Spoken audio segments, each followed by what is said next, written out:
الله أكبر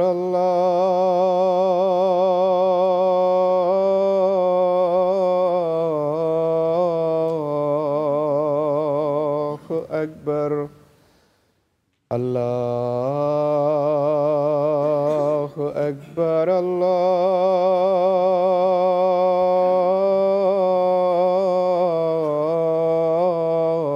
الله أكبر أشهد أن لا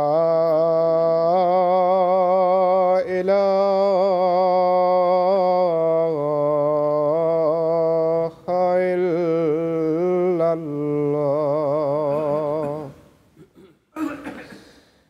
أشهد أن لا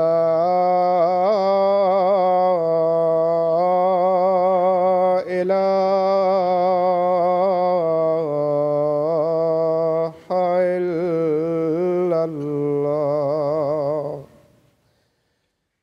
أشهد أن محمدا رسول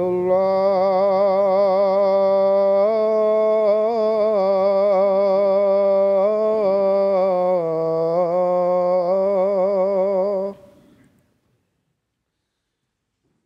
أشهد أن محمدا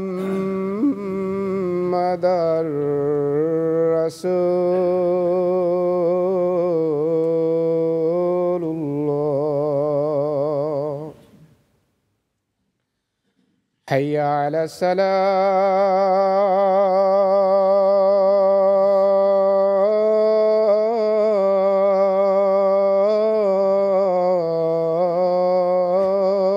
الصلاة حي على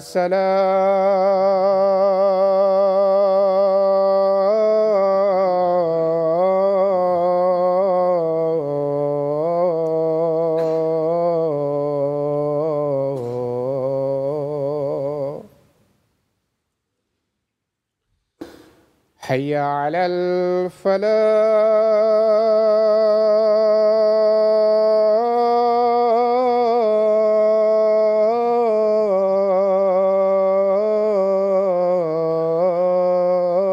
الفلاح حي على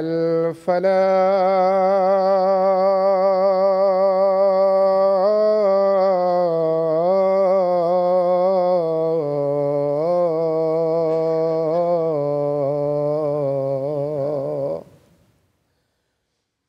الله أكبر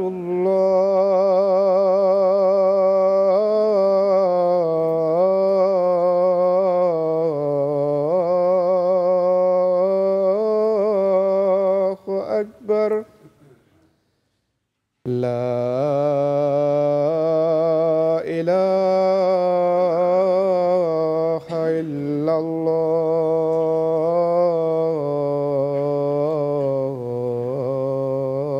الله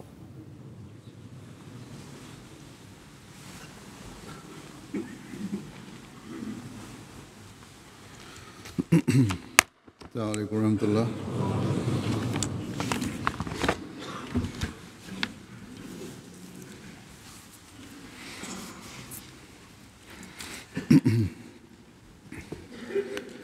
أشهد أن لا إله إلا الله وحده لا شريك له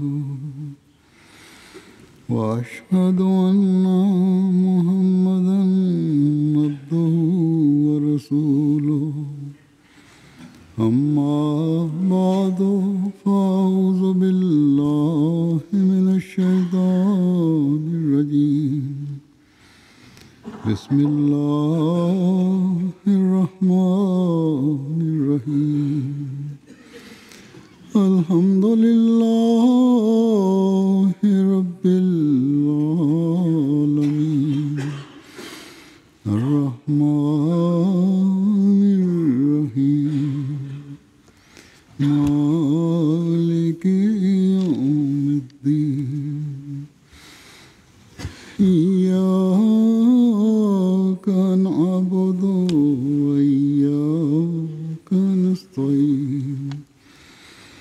اهدنا الصراط المستقيم صراط الذين أنعمت عليهم غير المغضوب عليهم ولا الضالين.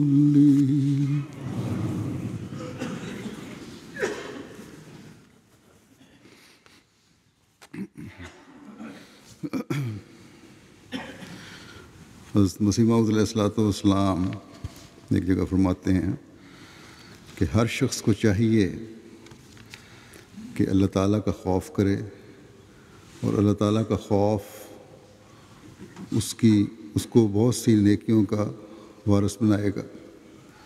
پھر فرمایا کہ اصل بات یہ ہے کہ اچھا اور نیک تو وہی ہے جو اللہ تعالیٰ کی پرکھ سے اچھا نکلے۔ بہت لوگ ہیں جو اپنے آپ کو دھوکہ دیتے ہیں اور سمجھ لیتے ہیں کہ ہم متقی ہیں، مگر اصل میں متقی وہ ہے جس کا نام اللہ تعالیٰ کے دفتر میں متقی ہو۔ بس یہ وہ اہم نصیحت ہے جو اگر ہمارے سامنے ہو تو ہم اللہ تعالیٰ کے حقوق بھی ان حقوق کا حق ادا کرتے ہوئے ادا کرنے والے ہوں، اور اس کے بندوں کے حقوق بھی اس کا حق ادا کرتے ہوئے ادا کرنے والے ہیں۔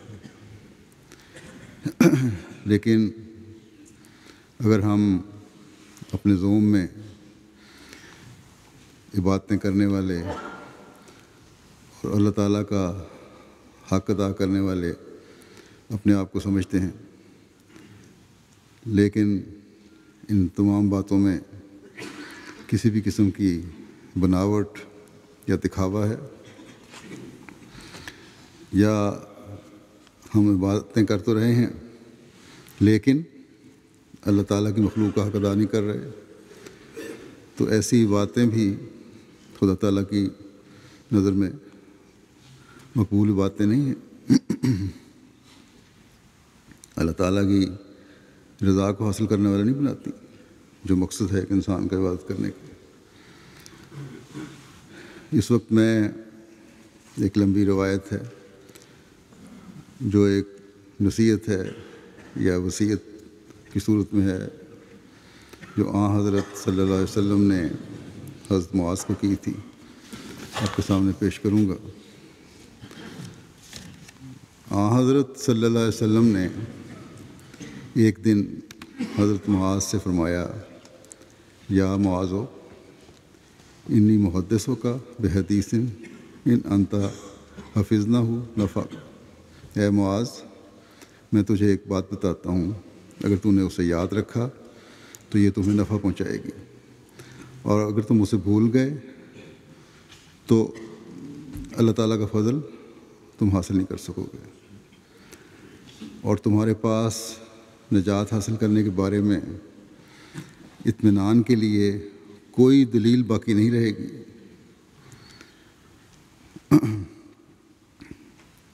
فرمایا کہ اے معاذ، اللہ تعالیٰ نے آسمانوں اور زمین کو پیدا کرنے سے پہلے 7 دربان فرشتوں کو پیدا کیا، یعنی روحانی بلندیوں تک پہنچنے کے 7 درجے ہیں۔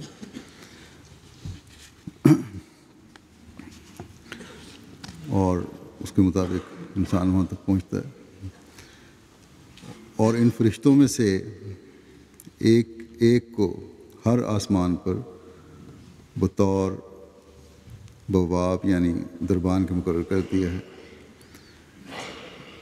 ان کی ڈیوٹی یہ ہے کہ تم اپنی اپنی جگہ پر رہو اور صرف ان لوگوں کے اعمال کو یہاں سے گزرنے دو جن کے گزرنے کی ہم اجازت دیں۔ نبی کریم صلی اللہ علیہ وسلم نے فرمایا کہ وہ فرشتے جو انسان کے اعمال کی حفاظت کرتے ہیں اور ان کا روز نامچہ لکھتے ہیں، خدا کے ایک بندے کے اعمال لے کر جو اس نے صبح سے شام تک کیے تھے آسمان کی طرف بلند ہوئے، اور ان اعمال کو ان فرشتوں نے بھی پاکیزہ سمجھا تھا، بہت اچھے اعمال ہیں یہ، اور انہیں بہت زیادہ خیال تھا، بہت زیادہ ان کو یعنی ان اعمال کو بہت زیادہ خیال کیا تھا۔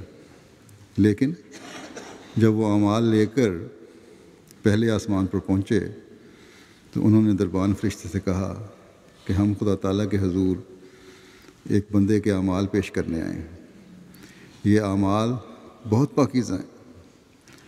تو اس فرشتے نے انہیں کہا ٹھہر جاؤ، تمہیں آگے جانے کی اجازت نہیں، تم واپس لوٹو اور جس شخص کے یہ اعمال ہیں انہیں اس کے منہ پر مارو۔ خدا تعالیٰ نے، دربان کہتا ہے کہ خدا تعالیٰ نے مجھے یہاں یہ ہدایت دے کر کھڑا کیا ہے کہ میں کسی غیبت کرنے والے بندے کے اعمال کو اس دروازے میں سے نہ گزرنے دوں، اور یہ شخص جس کے تم اعمال خدا تعالیٰ کے حضور پیش کرنے آئے ہو یہ تو ہر وقت غیبت کرتا رہتا ہے،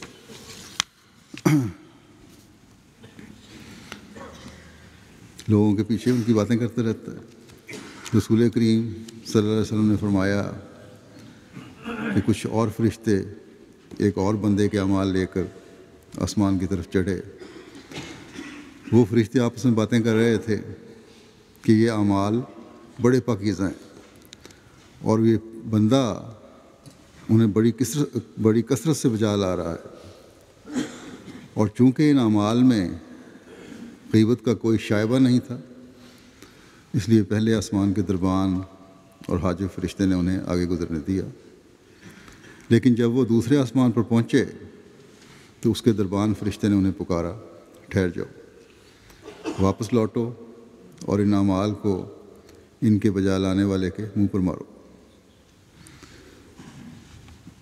اس نے فرشتے نے کہا کہ میں فخر و مباحات کا فرشتہ ہوں اور خدا تعالیٰ نے مجھے یہاں اس لیے مقرر کیا ہے میں کسی بندے کے ایسے اعمال کو یہاں سے نہ گزرنے دوں جن میں فخر و مباحات کا بھی کوئی حصہ ہو، اور وہ اپنی مجالس میں بیٹھ کر بڑے فخر سے اپنی نیکی کو بیان کرنے والا ہو۔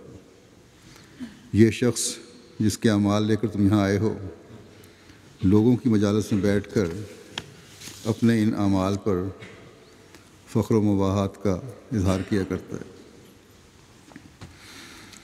حضرت صلی اللہ علیہ وسلم نے فرمایا پھر کہ فرشتوں کا ایک اور گروہ ایک اور بندے کے اعمال لے کر آسمان کی طرف بلند ہوا، اور وہ ان فرشتوں کی نگاہ میں بھی کامل نور تھے، ایسے اعمال تھے جو بڑے چمکدار تھے۔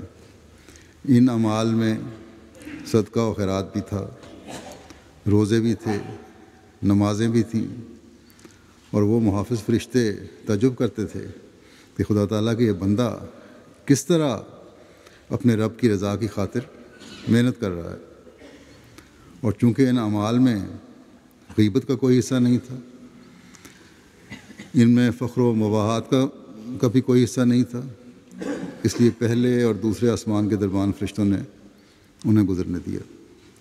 لیکن جب وہ تیسرے آسمان کے دروازے پر پہنچے تو اس کے دربان فرشتے نے کہا ٹھہر جاؤ، اضربوا بہذا العمل وجہ صاحب، کہ جس شخص کے یہ اعمال ہیں تم خدا تعالیٰ کے حضور جن کو پیش کرنے جا رہے ہو اس کے پاس واپس لے جاؤ اور ان اعمال کو اس کے منہ پر مارو۔ فرشتے نے کہا کہ میں تکبر کا فرشتہ ہوں، مجھے تیسرے آسمان کے دروازے پر اللہ تعالیٰ نے یہ ہدایت دے کر کھڑا کیا ہے کہ اس دروازے سے کوئی ایسا عمل آگے نہ گزرے جس کے اندر تکبر کا کوئی حصہ ہو، اور یہ شخص جس کے اعمال تم اپنے ساتھ لائے ہو یہ بڑا متکبر تھا یا ہے، وہ اپنے آپ کو ہی سب کچھ سمجھتا ہے اور دوسروں کو حقارت کی نظر سے دیکھتا ہے، اور ان سے تکبر اور ابا کا سلوک کیا کرتا ہے، اور وہ اپنی مجالس میں گردن اونچی کر کے بیٹھنے والا ہے۔ اس کے اعمال وہ تمہاری نظر میں اچھے نظر آ رہے ہیں لیکن وہ خدا تعالیٰ کی نظر میں مقبول نہیں۔ پھر آپ صلی اللہ علیہ وسلم نے فرمایا کہ ایک چوتھا گروہ ایک اور بندے کے اعمال لے کر آسمان کی طرف بلند ہوا۔ وہ اعمال ان فرشتوں کو کوكب الدری یعنی روشن ستارے کی طرح خوبصورت معلوم ہوتے تھے۔ ان میں نمازیں بھی تھیں، تسبیح بھی تھی، حج بھی تھا، عمرہ بھی تھا۔ وہ فرشتے یہ اعمال لے کر آسمان کے بعد آسمان اور دروازے کے بعد دروازے سے گزرتے چوتھے آسمان کے دروازے پر پہنچے تو اس کے دربان فرشتے نے انہیں کہا ٹھہر جاؤ، تم یہ اعمال ان کے بجا لانے والے کے پاس واپس لے جاؤ اور اس کے منہ پر دے مارو۔ اس فرشتے نے کہا کہ میں خود پسندی کا فرشتہ ہوں اور اللہ تعالیٰ نے مجھے یہ حکم دیا ہے کہ میں اس شخص کے اعمال کو جس کے اندر عجب پایا جاتا ہے، گویا وہ اپنے نفس کو خدا تعالیٰ کا شریک سمجھتا ہو اور خود پسندی کا احساس اس کے اندر پایا جائے اور اس میں خدا تعالیٰ کی بندگی کا احساس نہ پایا جاتا ہو، اس چوتھے آسمان کے دروازے سے اسے نہیں گزرنے دیا جا سکتا، کیونکہ میرے رب کا مجھے یہی حکم ہے کہ یہ شخص جب کوئی کام کرتا تھا تو خود پسندی کو اس کا ایک حصہ بنا دیتا تھا۔ اس کے اعمال اللہ تعالیٰ کی نگاہ میں مقبول نہیں ہیں۔ رسول اکرم صلی اللہ علیہ وسلم نے فرمایا کہ فرشتوں کا ایک پانچواں گروہ ایک اور بندے کے اعمال لے کر آسمانوں کی طرف بلند ہوا۔ ان اعمال کے متعلق ان فرشتوں کا خیال تھا کہ کأنہ العروس المصفوفۃ الی اہلہا،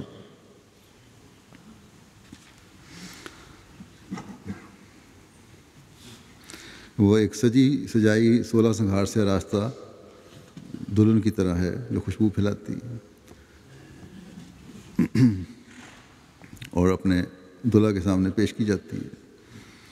لیکن جب وہ چاروں آسمانوں پر سے گزرتے ہوئے پانچویں آسمان پر پہنچے تو اس کے دربان فرشتے نے کہا کہ ٹھہر جاؤ، ان اعمال کو واپس لے جاؤ اور اس شخص کے منہ پر مارو اور اسے کہہ دو کہ تمہارا خدا ان اعمال کو قبول کرنے کے لیے تیار نہیں، کیونکہ میں حسد کا فرشتہ ہوں اور میرے خدا نے مجھے حکم دیا ہے کہ ہر وہ شخص جس کو حسد کرنے کی عادت ہو اس کے اعمال پانچویں آسمان کے دروازے میں سے نہ گزرنے دوں گا۔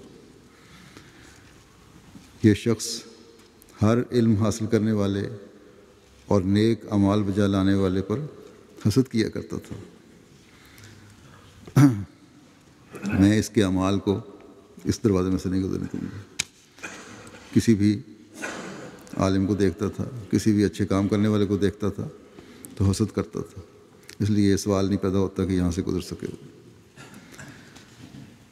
پھر حضرت صلی اللہ علیہ وسلم نے فرمایا کہ فرشتوں کا ایک چھٹا گروہ ایک اور بندے کے اعمال لے کر آسمانوں کی طرف بلند ہوا اور پہلے 5 دروازوں میں سے گزرتا ہوا چھٹے آسمان تک پہنچ گیا۔ یہ اعمال ایسے تھے جن میں روزہ بھی تھا، نماز بھی تھی، زکوٰۃ بھی تھی، حج اور عمرہ بھی تھا، اور فرشتوں نے سمجھا کہ یہ سارے اعمال خدا تعالیٰ کے حضور میں بڑے مقبول ہونے والے ہیں۔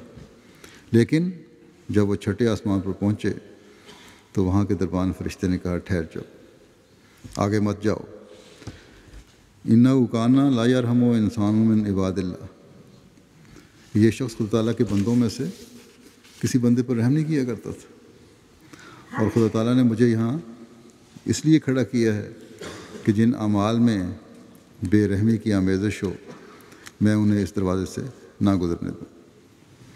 تم واپس لوٹو اور ان اعمال کو اس شخص کے منہ پر یہ کہہ کر مارو کہ تمہارا اپنی زندگی میں یہ طریق ہے کہ تم خدا تعالیٰ کے بندوں پر رحم کرنے کے بجائے ظلم کرتے ہو۔ خدا تعالیٰ تم پر رحم کرتے ہوئے تمہاری یہ اعمال کیسے قبول کرے؟ جب تم رحم نہیں کرتے تو اللہ تعالیٰ بھی تم پر رحم نہیں کرے۔ نبی اکرم صلی اللہ علیہ وسلم نے فرمایا کہ کہ کچھ اور فرشتے ایک بندے کے اعمال لے کر آسمان کے بعد آسمان اور دروازے کے بعد دروازے سے گزرتے ہوئے 7ویں آسمان پہ پہنچ گئے۔ ان اعمال میں نماز بھی تھی، روزے بھی تھے، فقہ اور اجتہاد بھی تھا، اور ورع بھی تھا، یعنی پرہیزگاری بھی تھی۔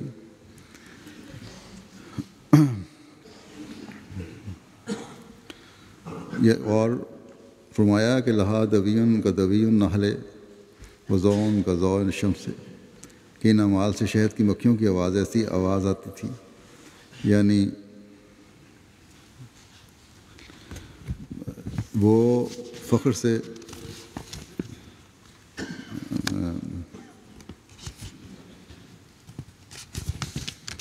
شہد کی مکھیوں کی ایسی آواز آتی تھی، یعنی وہ فرشتے گنگنا رہے تھے کہ ہم بڑی اچھی چیز خدا تعالیٰ کے حضور میں پیش کرنے کے لیے جا رہے ہیں، اور وہ اعمال سورج کی روشنی کی طرح چمک رہے تھے۔ ان کے ساتھ 3000 فرشتے تھے۔ گویا وہ اعمال اتنے زیادہ اور بھاری تھے کہ 3000 فرشتے ان کے خوان کو اٹھائے ہوئے تھے۔ جب وہ 7ویں آسمان کے دروازے پر پہنچے تو دربان فرشتے نے جو وہاں مقرر تھا کہا، ٹھہرو، تم آگے نہیں جا سکتے، تم واپس جاؤ اور ان اعمال کو اس شخص کے منہ پر مارو اور اس کے دل پر تالا لگا دو، کیونکہ مجھے خدا تعالیٰ نے یہ حکم دیا ہے کہ میں اس کے حضور ایسے اعمال پیش نہ کروں جن سے خالصتاً خدا تعالیٰ کی رضا مطلوب نہ ہو اور ان میں کوئی آمیزش ہو۔ اس شخص نے یہ اعمال غیر اللہ کی خاطر کی۔ یہ شخص فقیہوں کی مجالس میں بیٹھ کر اور فخر سے گردن اونچی کر کے تفقہ اور اجتہاد کی باتیں کرتا ہے تا ان کے اندر اسے ایک بلند مرتبہ اور شان حاصل ہو۔ اس نے یہ اعمال میری رضا کی خاطر نہیں کیے بلکہ محض لافزنی کے لیے کیے ہیں۔ وذکراً عند العلماء وصیتاً فی البدائن، اس کی غرض یہ تھی کہ دنیا میں ایک بڑے بزرگ کی حیثیت سے مشہور ہو جائے، علماء کی مجالس میں اس کا ذکر ہو۔ وہ کام جو خالصاً خدا تعالیٰ کے لیے نہ ہو اور اس میں ریا کی ملونی ہو، وہ خدا تعالیٰ کے حضور مقبول نہیں۔ فرشتے نے کہا کہ مجھے حکم ملا ہے کہ میں ایسے اعمال کو آگے نہ گزرنے دوں، تم واپس جاؤ اور ان اعمال کو اس شخص کے منہ پر دے مارو۔ نبی کریم صلی اللہ علیہ وسلم نے فرمایا، کچھ اور فرشتے ایک بندے کے اعمال لے کر آسمانوں کی طرف بلند ہوئے، اور 7 آسمانوں کے دربان فرشتوں نے انہیں گزرنے دیا۔ انہیں ان اعمال پر کوئی اعتراض نہیں تھا۔ ہر دربان جو تھا ہر آسمان کا، اس نے کہا کہ اس کے اعمال ٹھیک ہیں، ظاہری لحاظ سے بالکل ٹھیک ہے، ان کو گزرنے دیا۔ ان اعمال میں زکوٰۃ بھی تھی، روزے بھی تھے، نماز بھی تھی، حج بھی تھا، عمرہ بھی تھا، اچھے اخلاق بھی تھے، ذکر الہی بھی تھا۔ اور جب وہ فرشتے ان اعمال کو خدا تعالیٰ کے حضور میں لے جانے کے لیے روانہ ہوئے تو آسمانوں کے فرشتے ان کے ساتھ ہو لیے، اور وہ تمام دروازوں میں سے گزرتے ہوئے خدا تعالیٰ کے دربار میں پہنچ گئے۔ وہ فرشتے خدا تعالیٰ کے سامنے کھڑے ہو گئے اور کہا، اے ہمارے رب، تیرا یہ بندہ ہر وقت تیری عبادت میں مصروف رہتا ہے، اور ہم اس کی ہر عمل کی، نیک عمل کی، اخلاص کی گواہی دیتے ہیں۔ وہ بڑی نیکیاں کرتا ہے اور اپنے تمام اوقات عزیزہ کو تیری اطاعت میں خرچ کر دیتا ہے۔ یہ بڑا ہی مخلص بندہ ہے، اس میں کوئی عیب نہیں ہے۔ غرض انہوں نے اس شخص کی بڑی تعریف کی۔ خدا تعالیٰ نے فرمایا، انتم الحفظۃ علی عمل عبدی، کہ تمہیں تو میں نے اعمال کی حفاظت اور انہیں تحریر کرنے کے لیے مقرر کیا ہے۔ تم صرف انسان کے ظاہری اعمال کو دیکھتے ہو، اس بندے کے، اور انہیں لکھ لیتے ہو۔ فرمایا، وَأَنَا الرَّقِيبُ عَلَىٰ قَلْبِ کہ میں اپنے بندے کے دل کو دیکھتا ہوں. اس بندے نے یہ اعمال بجا لا کر میری رضا نہیں چاہی تھی، بلکہ اس کی نیت اور ارادہ کچھ اور ہی تھا. وہ میرے علاوہ کسی اور کو خوش کرنا چاہتا تھا. فعلیہ لعنتی، اس پر میری لعنت. اس پر تمام فرشتے پکار اٹھے، علیہ لعنتوں کا و لعنتنا، کہ اے ہمارے رب، اس پر تیری بھی لعنت ہے اور ہماری بھی لعنت ہے. اور اس پر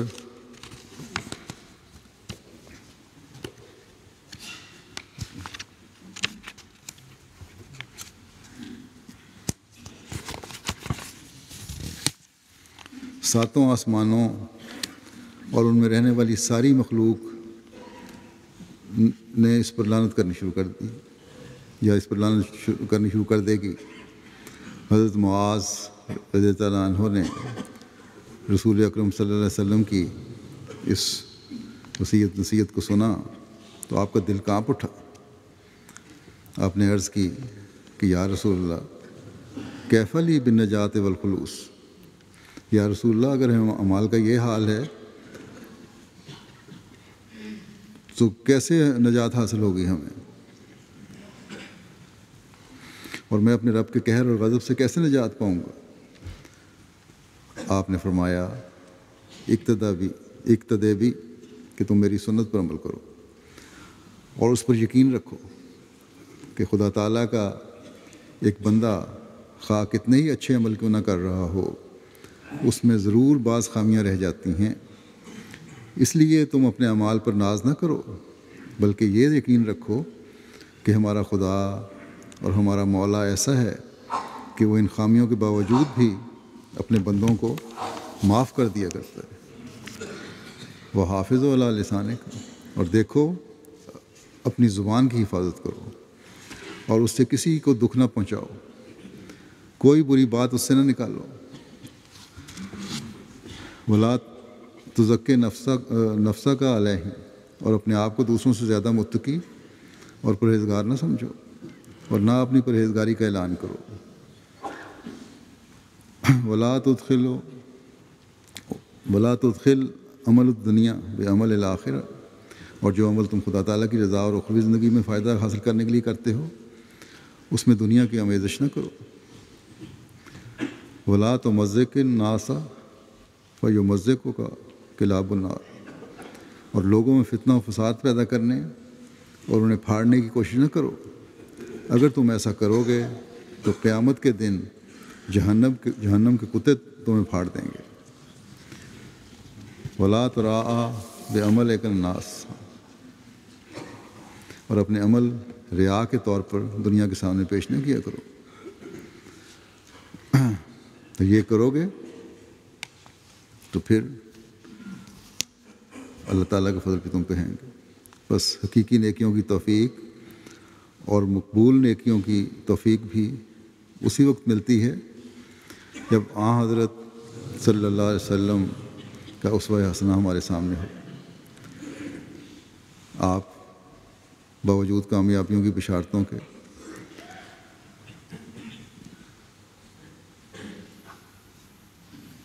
بڑے درد کے ساتھ اپنی اور اپنی جماعت کی کمزوریوں کو سامنے رکھتے ہوئے دعائیں کیا کرتے تھے. باوجود اس کے کہ اللہ تعالیٰ نے آپ کو دعائیں قبول بھی کیں، آئندہ کی بھی بشارتیں دے دیں، پھر بھی سجدوں میں تڑپ کر اور بے چینی سے دعا کیا کرتے تھے. اور جب اس تڑپ کی وجہ پوچھی جاتی تھی تو فرماتے تھے اللہ تعالیٰ تو غنی ہے، ایک تو اس کا خوف ہے، دوسرے کیوں نہ اللہ تعالیٰ کے جو فضل مجھ پر ہوئے ہیں میں اس کا شکر گزار بنوں.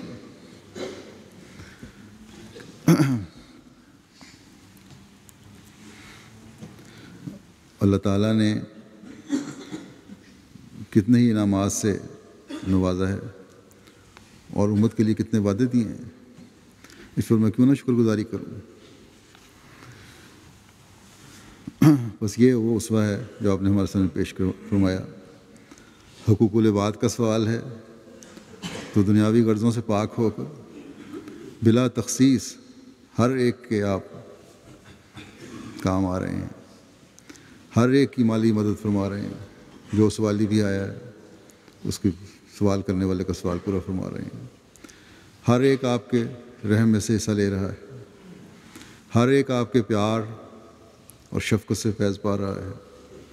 بس آپ نے فرمایا اس طرح اللہ تعالیٰ کا خوف رکھتے ہوئے اس کی عبادت کرو جس طرح میں کرتا ہوں، اس کے عبد شکور بنو جس طرح میں شکر گزاری کرتا ہوں، اس طرح عبد رحمان بنو جس طرح میں حق ادا کرتا ہوں، جس طرح میں نے یہ نمونے قائم کیے ہیں، تو تم اللہ تعالیٰ کے فضلوں کو سمیٹنے والے ہو گئے۔ اسی طرح جس طرح میں نے حقوق العباد کی ادائیگی کی ہے، اگر تم میرے اسوے پر چلتے ہوئے بے غرض اور بے نفس ہو کر اللہ تعالیٰ کے بندوں کے حقوق ادا کرو گے تو پھر اللہ تعالیٰ کے فضلوں کو سمیٹنے والے بن جاؤ گے۔ اگر صرف اپنی نیکیوں پر یہ سمجھتے ہوئے کہ میں بہت نیکیاں کر رہا ہوں، اپنی عبادتوں پر بھی اکتفا کرو گے یا انہی پر انحصار کرو گے تو پھر اللہ تعالیٰ کے فضلوں کے وارث نہیں بن سکتے۔ بس سنت پر چلنے، آپ کے اسوے پر عمل کرنے کے لیے ہمیں اپنے نفسوں کے جائزے لینے ہوں گے۔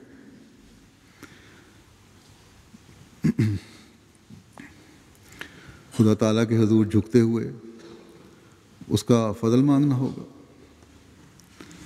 کہ پتہ نہیں کون سا ہمارا عمل وہ معیار حاصل بھی کر رہا ہے یا نہیں جو خدا تعالیٰ ہم سے چاہتا ہے۔ بس ہمیں یہ دعا کرنی چاہیے کہ اللہ تعالیٰ ہمارے عملوں کو اپنی رضا کے مطابق بھی بنائے اور پھر محض اور محض اپنے فضل سے انہیں قبول بھی کر لے۔ ہمارے عمل ایسے نہ ہوں جو دنیا کی ملونیوں کی وجہ سے ہمارے منہ پر مارے جانے والے ہوں۔ ہمیں یہ دعا کرنی چاہیے کہ ہم اس دنیا میں بھی اللہ تعالیٰ کی جنت کو حاصل کرنے والے ہوں اور اپنے ہر عمل کو اس کی رضا کے مطابق ڈھال کر اس دنیا میں بھی اللہ تعالیٰ کا فیض پانے والے ہوں اور آنے والی زندگی میں بھی ہم اللہ تعالیٰ کی جنت کے وارث ہوں۔ اللہ تعالیٰ محض اور محض اپنے فضل سے ہماری یہ دعائیں قبول فرمائے۔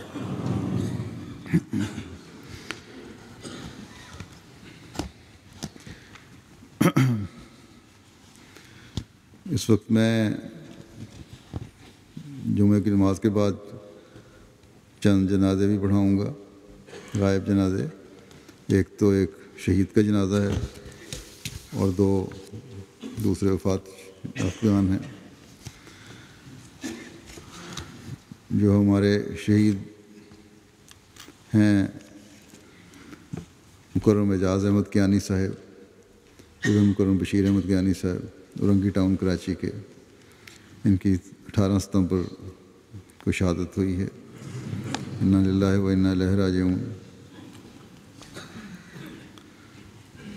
ان کو اورنگی ٹاؤن میں نامعلوم افراد نے فائرنگ کر کے شہید کر دیا تھا۔ تفصیلات کے مطابق مکرم اعجاز احمد کیانی صاحب 18 ستمبر 2013 کی صبح 7:30 بجے موٹر سائیکل پر ملازمت کے لیے روانہ ہوئے، گھر سے نکلے۔ ابھی کچھ دوری گئے تھے کہ دیکھنے والوں کے مطابق، یعنی شاید کے مطابق، ایک سپیڈ بریکر پر جب موٹر سائیکل کی رفتار کم ہوئی تو 2 موٹر سائیکل سوار آپ کے قریب آئے اور 2 گولیاں آپ کی بائیں پسلیوں کے قریب فائر کیں، جس سے آپ موٹر سائیکل سے نیچے گر گئے اور گرنے کے بعد اٹھنے کی کوشش کی، جس پر حملہ آوروں نے سامنے کی طرف سے آپ پر فائر کیے۔ خود کو بچانے کے لیے بایاں ہاتھ انہوں نے آگے کیا، جس پر حملہ آوروں نے آپ کے ہاتھ پر فائر کیا اور پھر آپ کے سینے پر 3 گولیاں فائر کیں۔ جب آپ گر گئے تو آپ کے سر پر پیچھے سے بھی 1 گولی فائر کی، جس کی وجہ سے آپ زخموں کی تاب نہ لاتے ہوئے موقع پر شہید ہو گئے۔ انا للہ و انا الیہ راجعون۔ گزشتہ ماہ 21 اگست کو آپ کے بہنوئی محترم ظہور احمد کیانی صاحب کو بھی اس علاقے میں شہید کیا گیا تھا۔ مکرم اعجاز احمد کیانی صاحب شہید کے خاندان میں احمدیت کا نفوذ آپ کے والد کے دو چچا مکرم محمد یوسف کیانی صاحب اور مکرم محمد سعید کیانی صاحب کے ذریعے ہوا۔ آپ دونوں کو 1936 میں بیعت کر کے جماعت احمدیہ میں شامل ہونے کی سعادت حاصل ہوئی۔ دونوں ہی ان کے جو تھے والد اور چچا،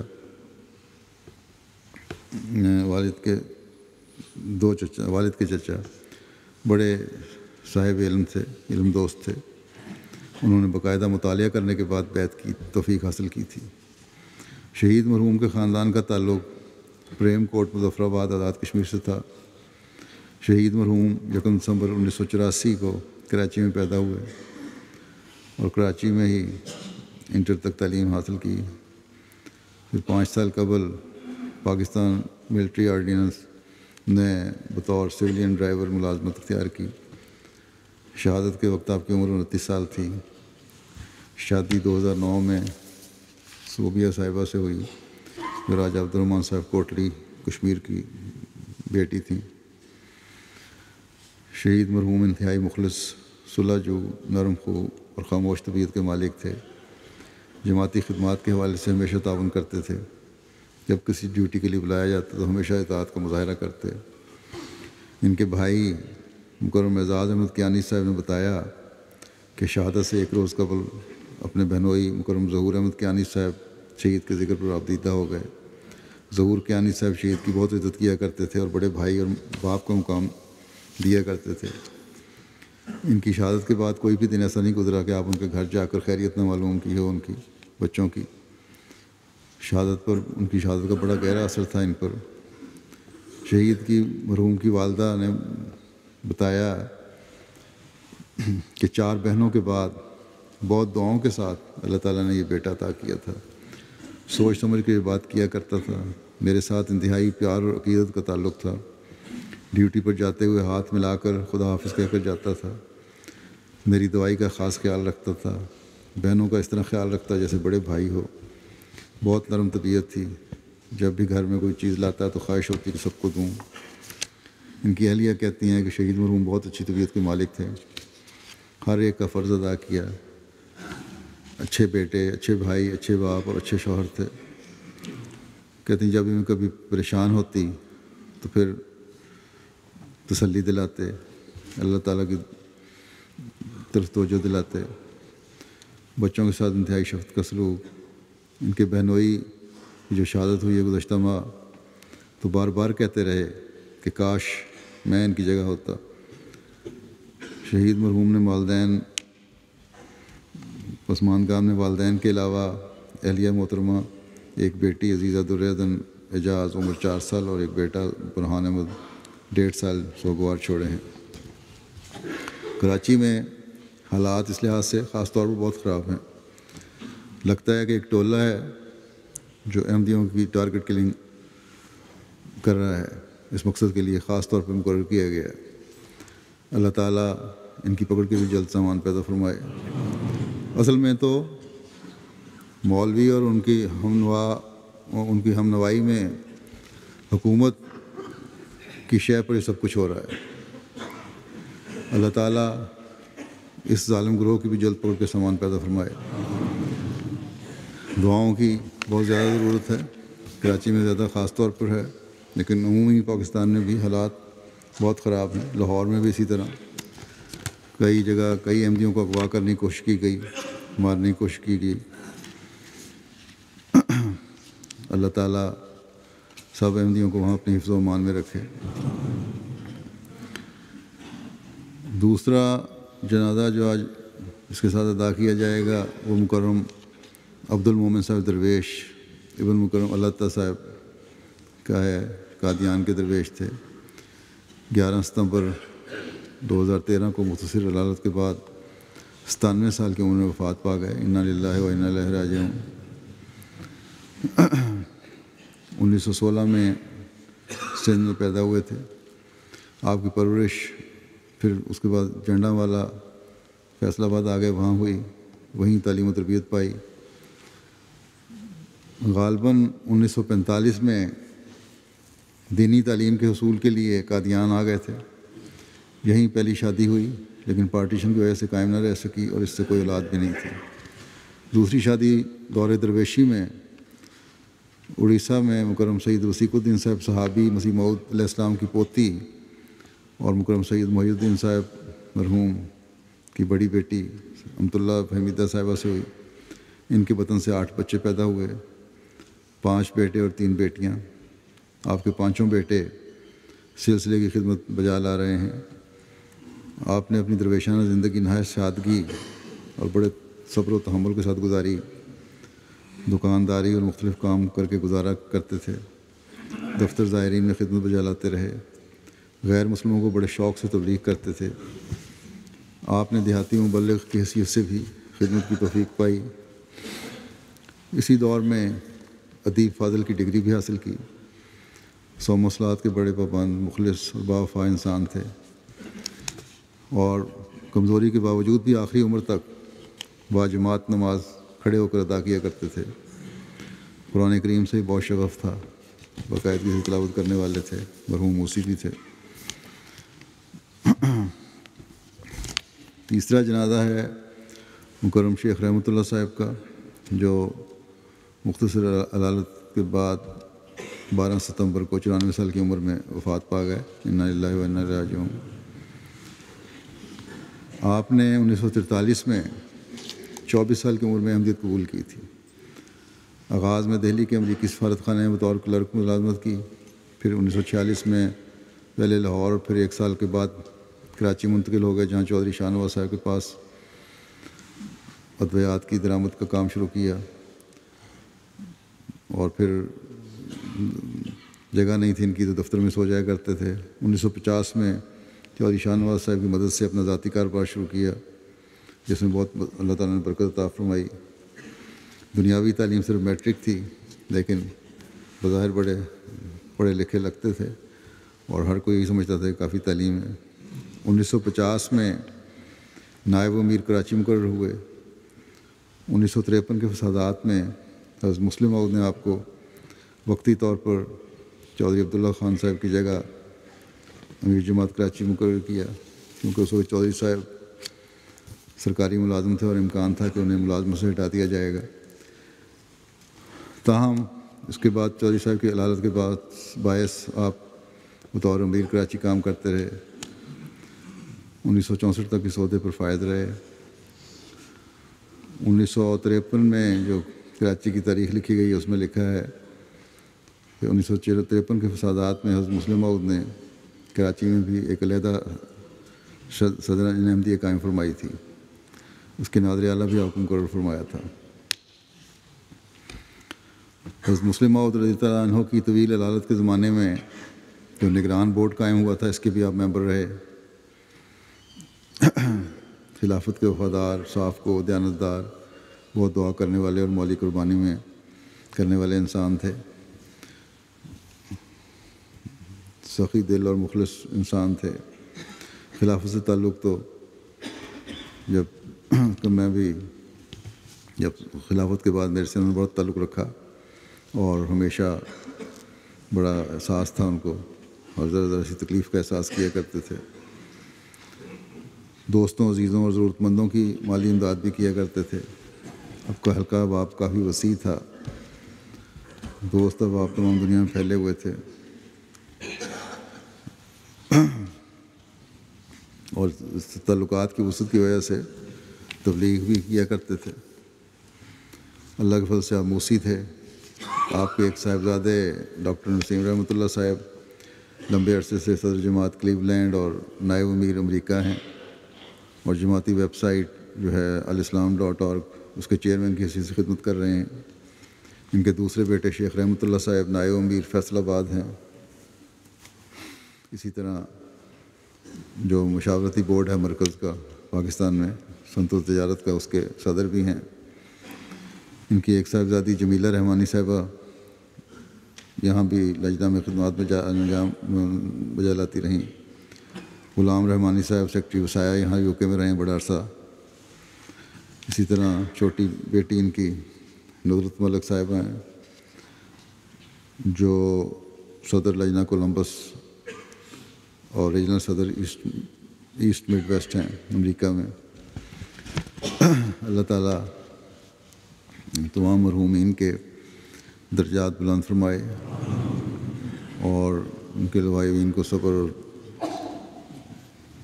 کی توفیق عطا فرمائے. خاص طور پر اس شہید کے والدین کو جن کا جوان بیٹا شہید ہو گیا، اللہ تعالیٰ ان کو صبر اور حوصلہ عطا فرمائے. اور وہ چھوٹے بچے جو ہیں اس کے، اللہ تعالیٰ ان کو بھی کفیل ہو، ان کو اپنی حفاظت میں رکھے اور اپنے ایمان میں رکھے. دوسری بات یہ کہ انشاءاللہ تعالیٰ میں چند ہفتوں کے لیے دورے پر جا رہا ہوں. دعا کریں اللہ تعالیٰ ہر لحاظ سے دورہ بابرکت فرمائے اور جو مقاصد ہیں اللہ تعالیٰ ان کو اپنے فضل سے پورا فرمائے.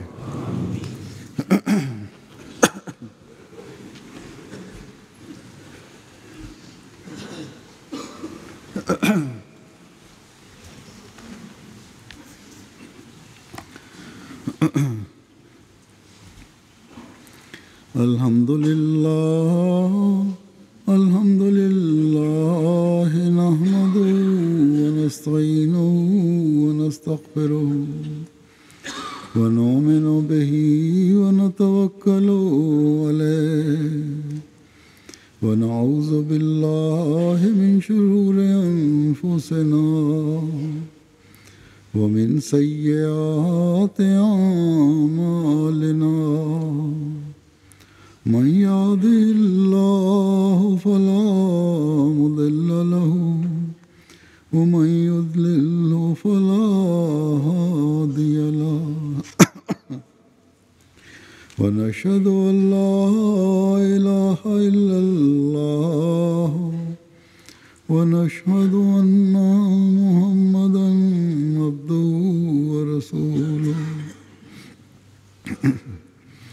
عباد اللہ رحمکم اللہ ان اللہ یأمر بالعدل والإحسان وإیتاء ذی القربى وینہی عن الفحشاء والمنکر والبغی یعظکم لعلکم تذکرون. اذکروا اللہ یذکرکم وادعوہ یستجب لکم ولذکر اللہ اکبر.